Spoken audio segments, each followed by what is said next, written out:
Hello students, welcome back to our your coaching classes. तो आज हम लोग पढ़ने वाले हैं लिमिटेड लाइबिलिटी पार्टनरशिप के बारे में। उसका अकाउंटिंग किस तरीके से करना है, एलएलपी होता क्या है, उसका मीनिंग क्या है, एक्चुअल में एलएलपी का हिस्ट्री क्या है कि कहाँ से एलएलपी स्टार्ट हुआ, ये सारा चीज़ आज हम लोग सीखेंगे। सो बेसिकली एलएलपी का मतलब होता है लिमिटेड लाइबिलिटी पार्टनरशिप। मतलब कि ऐसा पार्टनरशिप जो लिमिटेड लाइबिलिटी पार्टनरशिप एक्ट 2008 में रजिस्टर्ड हुआ है। ठीक है। सो जो एलएलपी एक्ट है 2008, ये अपने इंडिया में 2008 में पास किया गया था और उसको इम्प्लीमेंट किया है 2009 में। राइट। तो बेसिकली कैसे होता है कि गवर्नमेंट को हर एक बिजनेस को रजिस्टर करना है। तो आपने अगर लॉ में अगर पढ़ा रहेगा, बिजनेस लॉ में वगैरह, तो उसमें देखो 1% कंपनी करके भी एक कॉन्सेप्ट है। अगर आप अकेले बिजनेस कर रहे हो तो आप खुद को भी एज अ कंपनी करके रजिस्टर कर सकते हो। वैसे ही पार्टनरशिप्स के लिए रजिस्ट्रेशन के लिए और उनको कंपनी के बेनिफिट को एंजॉय करने के लिए उनको एलएलपी एक्ट 2008 लाया गया है। ठीक है। तो एलएलपी एक्ट लाने के पीछे एक बहुत बड़ा रीजन था। आपको जैसे कि पता है कि अगर आप एक कंपनी हो, ओके, एक कंपनी हो, तो आपके कुछ मेरिट है और कुछ डीमेरिट है। ओके। सो कंपनी होने का मेरिट क्या होता है पता है आपको, कि आपका लाइबिलिटी कैसे होता है, लिमिटेड।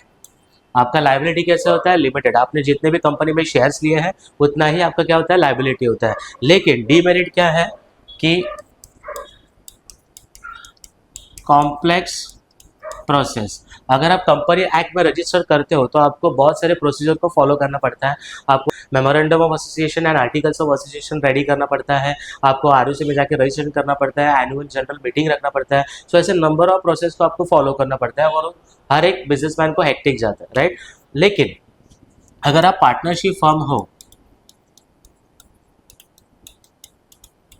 पार्टनरशिप फर्म अगर आप हो, तो पार्टनरशिप फर्म का मेरिट क्या होता है कि यहाँ पे आपको सिंपल डॉक्यूमेंटेशन है, मतलब कि इजी डॉक्यूमेंटेशन। ओके। लेकिन यहाँ पे डीमेरिट क्या है कि आपका लाइबिलिटी कैसे रहेगा, अनलिमिटेड। ओके। मतलब कि अगर बिजनेस के ऊपर अगर कोई भी कर्जा आ गया तो आपको आपका पर्सनल प्रॉपर्टी बेच के सेल आउट करके आपको लाइबिलिटी पे करना पड़ता है। मतलब कि अप टू योर फॉर्चून, आपके नसीब में जितना कुछ भी लिखा हुआ है वो सब बेच के आपको लाइबिलिटी को क्लियर करना पड़ता है। ये सबसे बड़ा डीमेरिट है। हाँ। तो इसमें अनलिमिटेड लाइबिलिटी है। तो इसके लिए, इसके ऊपर सॉल्यूशन निकालने के लिए गवर्नमेंट ने क्या किया कि यहाँ पे एक एक्ट लेके आया है, एलएलपी एक्ट 2008, जिसमें आपको दोनों के फीचर्स एक साथ मिलेंगे। ओके। दोनों के मेरिट्स एक साथ मिलेंगे। मतलब कि यहाँ से अगर कॉम्प्लेक्स प्रोसेस को हटा दिया और यहाँ से अगर अनलिमिटेड लाइबिलिटी को हटा दिया तो limited liability with easy documentation, ये दोनों फीचर्स को मिला के गवर्नमेंट ने क्या किया, यहाँ पे एलएलपी फॉर्म किया। मतलब कि एलएलपी एक ऐसा एक्ट है कि जिसमें आपका लाइबिलिटी भी कैसा होगा, लिमिटेड होगा। ओके। और कैसे होगा, इजी डॉक्यूमेंटेशन भी होगा। राइट। तो ये दोनों का मिला के वहाँ पे क्या किया है, एलएलपी एक्ट को लाया गया, जो कि पास हुआ था 2008 में और इम्प्लीमेंट किया था 2009 में। ओके। तो अभी आइए कि इसका हम लोग है ना अकाउंटिंग पर्पज से इसका बैलेंस शीट किस तरीके से रहेगा, इसका इनकम स्टेटमेंट किस तरीके से रहेगा, उसको अभी हम लोग देखेंगे। तो कुछ इस तरीके से आपका एलएलपी का बैलेंस शीट होगा। LLP statement of assets and liabilities as on 31 March 2000, जो भी आपको ईयर दिया रहेगा क्वेश्चन में। ओके। सो यहाँ पे आपका सेम बैलेंस शीट है जैसे कि आपका कंपनीज फाइनल अकाउंट में था। Okay.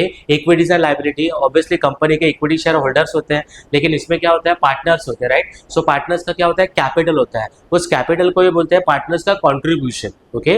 Contribution in the business. Right. So यहाँ पे हम लोग लिखेंगे contributions and liabilities. Companies account में कैसा है, इक्विटीज एंड लाइबिलिटीज। यहाँ पे आपको वर्डिंग चेंज कर रहा है, कॉन्ट्रीब्यूशन एंड लाइबिलिटीज। ओके। उसमें आपको दो हेडिंग्स को याद रखना है जो मेन रहेंगे इसमें, पार्टनर्स फंड एंड सेकंड है लाइबिलिटीज। ओके। सो पार्टनर्स फंड का मतलब क्या होता है, पार्टनर्स का खुद का ओन फंड। राइट। सो यहाँ पे पहले हम लोग क्या लिखेंगे, उनके कैपिटल। तो कैपिटल को आपको कौन से हेडिंग में लिखना है, contribution received. Okay. Contribution received में क्या आएगा, पार्टनर्स का जो भी कैपिटल जो आपको क्वेश्चन में दिया है उस कैपिटल को आपको कहाँ पे लिखना है, कंट्रीब्यूशन रिसीव्ड में। राइट। उसके बाद रिजर्व्स एंड सरप्लस में एज यू ऑल नो कि उसमें आपके general reserve, profit and loss, credit balance वगैरह, dividend equalisation reserve, capital reserve, ऐसे सारे के सारे टाइप के रिजर्व आपके कहाँ पे आएंगे, रिजर्व्स एंड सरप्लस में। और उसके बाद है लाइबिलिटीज। अब ये लाइबिलिटीज को याद रखने के लिए मैंने आपके लिए स्पेशली एक ऐसा एब्रिविएशन डिजाइन किया है, सुस कॉप को आपको याद रखना है, सुस कॉप, SUSCOP। ये फर्स्ट वाला जो S है उसका मतलब होता है सिक्योर्ड लोन्स। यू का मतलब होता है, आप भी बोल सकते हो, अनसिक्योर्ड लोन्स। ये वाला जो S है इसका मतलब है शॉर्ट टर्म बोरोविंग्स। सी का मतलब होता है क्रेडिटर्स और ट्रेड पेबल्स। ओ का मतलब होता है अदर लाइबिलिटीज और पी का मतलब होता है प्रोविजंस। ठीक है, तो इस तरीके का आपका क्या रहेगा, लाइबिलिटीज रहेगा। सिक्योर्ड लोन में आपका जो भी बैंक लोन वगैरह है वो सब आपका सिक्योर्ड लोन में आएगा। अनसिक्योर्ड लोन में आपके पब्लिक डिपॉजिट्स वगैरह कुछ भी रह सकते हैं, तो वो डिपॉजिट वाला आइटम सब इसमें आएगा। शॉर्ट टर्म बोरोइंग्स में आपके कुछ सपोज करो कि आपके बैंक ओवरड्राफ्ट वगैरह है, तो उसके बाद अगर आपने विद इन 1 ईयर के लिए कोई लोन लिया है जो आप विद इन 1 ईयर में पे करने वाले हो, तो ये आपका शॉर्ट टर्म बोरोइंग्स में आ सकता है। क्रेडिटर्स एंड ट्रेड पेबल में आपको पता है कि क्रेडिटर्स, उसके बाद आएगा आपका कुछ बिल्स पेबल वगैरह रहेगा तो उसमें आएगा। अदर लाइबिलिटीज में जो ये चारों हेडिंग में आएगा उसको अदर लाइबिलिटीज में आपको ऐड करना है। उसके बाद प्रोविजन में जो टैक्स के लिए हम लोग प्रोविजंस वगैरह करते हैं, तो सारे के सारे प्रोविजंस जो विद इन 1 ईयर के लिए या 2 ईयर के लिए किए थे वो सारे के प्रोविजंस यहाँ पे आएंगे। ओके, उसके बाद आता है असेट वाला पार्ट। तो असेट वाले पार्ट के लिए भी मैंने एक एब्रिविएशन यहाँ पे तैयार किया है जिससे आप फॉर्मेट को अच्छी तरीके से सिंप्लीफाई करके याद रख सकते हो। गिल इडको, गिल इडको, GILIDCO, सो इसमें पहले जो जी का मतलब होता है इसका मतलब है gross asset. Okay, so gross asset में आपका क्या क्या आ सकता है, आपके plant and machinery, building, premises, equipments वगैरह, तो जितने में आपके फिक्स असेट्स वगैरह है ग्रॉस असेट में आएंगे। उसके बाद I for investments, okay, L for loans and advances, I for, ये फिर से देखो यहाँ पे आई है, कोई गेस कर सकता है, inventories. D for debtors, trade receivables. C for, सबसे इंपॉर्टेंट है, cash and cash equivalent. And O for other assets. तो इस तरीके का आपका क्या रहेगा यहाँ पे असेट वाला पार्ट रहेगा। जैसे कि मैंने आपको बताया कि ग्रॉस असेट में आपके सारे के सारे फिक्स असेट आएंगे। इन्वेस्टमेंट, जो लॉन्ग टर्म इन्वेस्टमेंट है वो आपको यहाँ पे लिखना है।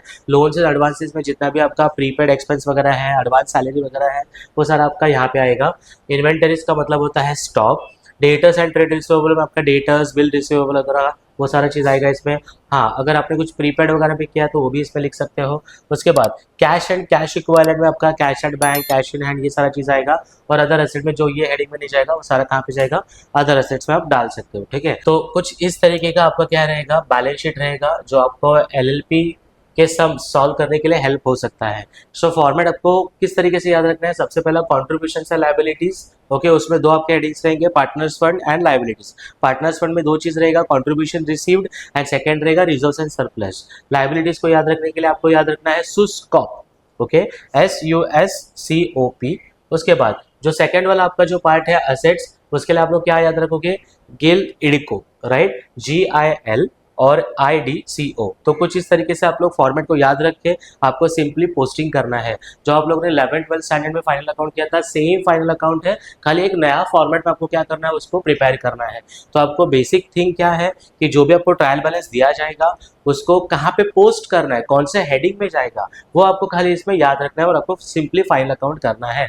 जिस तरीके से आप लोग एडजस्टमेंट करते थे, क्लोजिंग स्टॉक का 2 इफेक्ट आता है, ट्रेडिंग के क्रेडिट में और बैलेंस शीट के एसेट में, सेम इफेक्ट यहाँ पे भी जाएंगे। खाली आपको याद रखना है कि कौन सा हेड यहाँ पे यूज होने वाला है।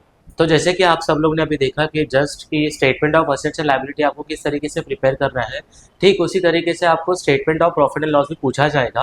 तो उसका फॉर्मेट एकदम इजी है। जैसे कि कोई भी एक स्मॉल स्केल बिजनेसमैन है, वो क्या करता है कि इनकम में से उसके सारे के सारे एक्सपेंसेस को माइनस करता है और जो कुछ भी बचेगा वो इधर उसका क्या होगा, प्रॉफिट होगा या फिर क्या होगा, उसका लॉस होगा। तो सेम यही फॉर्मेट को यहाँ पे अगर देखेंगे तो वहाँ पे आपको पहले क्या लेना है, इनकम लेना है। ऐसे आप लोग लिखोगे statement of profit and loss account for the year ended 31 मार्च, जो भी आपको ईयर दिया रहेगा यहाँ पे आपको मेंशन करना है। देखो कैसे है कि कोई भी अगर आप फॉर्मेट वगैरह लिख रहे हो तो आपको उसका ईयर वगैरह, डेट वगैरह डालना बहुत बहुत बहुत इंपॉर्टेंट होता है। सो प्लीज वहाँ पे प्रॉपरली प्रेजेंट करना। इनकम्स में आपके 3 हेड्स आएंगे। सबसे पहला वाला हेड रहेगा आपका ग्रॉस टर्नओवर। ये ग्रॉस टर्नओवर का ही मतलब होता है आपका सेल्स। आपको जो भी सेल्स दिया रहेगा वो यहाँ पे आएगा ग्रॉस टर्नओवर में। तो सेल्स में से आपको सेल्स रिटर्न भी कभी कभी दिया रहेगा, तो सेल में से सेल रिटर्न को माइनस करना है, फिर उसके बाद आपको क्या मिल जाएगा, नेट सेल्स वगैरह मिल जाएगा। अदर इनकम में आपको लिखना है आपके जितने भी रिसीव्ड वाले आइटम है, मतलब कि dividend receive, commission receive, discount received वगैरह, तो जितना भी आपका इनकम है, सपोज करो कि आपने कोई एसेट बेचा और इसके ऊपर अगर आपको प्रॉफिट हुआ है तो प्रॉफिट भी आपका कहाँ पे आएगा, अदर इनकम में। तो जितना भी आपका रिसीव्ड वाला आइटम है अदर इनकम में आएगा। इंक्रीज और डिक्रीज इन स्टॉक के लिए आपको क्या करना है, सिंपली आपका जो भी आपको क्लोजिंग स्टॉक दिया रहेगा उसमें से आपको क्या करना है, आपके ओपनिंग स्टॉक को माइनस करना है, तो आपको मिल जाएगा increase and decrease in stock, right. So increase and decrease stock निकालने के लिए आपको क्या करना है, just closing stock minus opening stock करना है। तो ये तीनों को ऐड करके आपको क्या मिल जाएगी, आपके टोटल इनकम्स। उसके बाद इसमें से आपको लेस करना है सारे के सारे एक्सपेंसेस को। सो एक्सपेंसेस को याद रखने के लिए हम लोग ने यहाँ पे कुछ सिलेक्टेड एक्सपेंसेस ही लिए हैं। रॉ मटेरियल कंज्यूम में आपका सारा का सारा जाएगा परचेस ऑफ रॉ मटेरियल, उसके बाद जाएगा ऑक्ट्रॉय फ्यूल वगैरह। अभी आपने अगर फॉर्मेट देखा इन टेक्स्ट बुक में, तो टेक्स्ट बुक में आपको पूरा ब्रीफली फॉर्मेट दिया रहता है, लेकिन आप लोग जो भी पावर फ्यूल वगैरह जो भी है, जो फैक्ट्री में लगने वाले एक्सपेंसेस है, सारे एक्सपेंसेस को आप इसमें लिख सकते हो, रॉ मटेरियल कंज्यूम में। उसके बाद परचेस मेड फॉर रीसेल, ये ऐसा परचेस है जिसको हम लोग परचेस ऑफ फिनिश गुड्स बोलते हैं। मतलब कि मैंने यहाँ पे मार्कर पेन खरीदा और आगे जाके बेचा, तो इसको मैंने क्या किया, purchase made for resale, right. तो ऐसा फिनिश गुड्स का परचेस रहेगा, तो यहाँ पे लिखना है। उसके बाद सो एडमिनिस्ट्रेटिव एक्सपेंसेस में आएंगे सारे के सारे printing and stationery, telephone expenses वगैरह, जो भी ऑफिस के रिलेटेड आपके एक्सपेंसेस है वो सारे एक्सपेंसेस आपके किस में क्लब होंगे, एडमिनिस्ट्रेटिव एक्सपेंस में। सेलिंग एक्सपेंस में आपके सारे के सारे सेल के रिलेटेड खर्चे, मतलब कि कैरेज आउटवर्ड हो गया, सेल्समैन सैलरी हो गया, बैड डेट्स हो गया, आरटीडी वगैरह हो गया, जो सेल के रिलेटेड है, ये सारे के सारे एक्सपेंसेस आपके किस में आएंगे, सेलिंग एक्सपेंसेस में। उसके बाद है डेप्रिसिएशन, तो जो भी एसेट के ऊपर आप डेप्रिसिएशन निकालोगे, लेट फॉर एग्जाम्पल आपका डेप्रिसिएशन ऑन कंप्यूटर है, फर्नीचर है, प्लांट है, जो भी डेप्रिसिएशन है, सारे के सारे डेप्रिसिएशन आपके ये डेप्रिसिएशन के हेडिंग में जाएंगे। और बाकी जो भी आपने आउटस्टैंडिंग वगैरह रहेंगे, आउटस्टैंडिंग एक्सपेंसेस, उसका सेकंड इफेक्ट वगैरह देते हो आप लोग, तो वो अदर एक्सपेंसेस में जाएगा। तो ये सारे एक्सपेंसेस का टोटल यहाँ पे ले लिया, तो इनकम में से एक्सपेंस को माइनस किया तो आपको मिल जाएगा यहाँ पे नेट प्रॉफिट बिफोर टैक्स। उसमें से अगर आपने टैक्स प्रोविजन माइनस किया तो आपको मिल जाएगा नेट प्रॉफिट आफ्टर टैक्स। तो कुछ इस तरीके का आपका क्या रहेगा, statement of profit and loss for the LLP topic, right. तो इसके रिलेटेड जो भी सम्स वगैरह हैं वो हम लोग नेक्स्ट वीडियो में करेंगे। तब तक के लिए बने रहिए। कुछ भी डाउट्स रहेगा, कुछ भी सजेशंस रहेंगे, आप कमेंट बॉक्स में लिख सकते हो। तब तक के लिए बने रहिए। Thank you so much.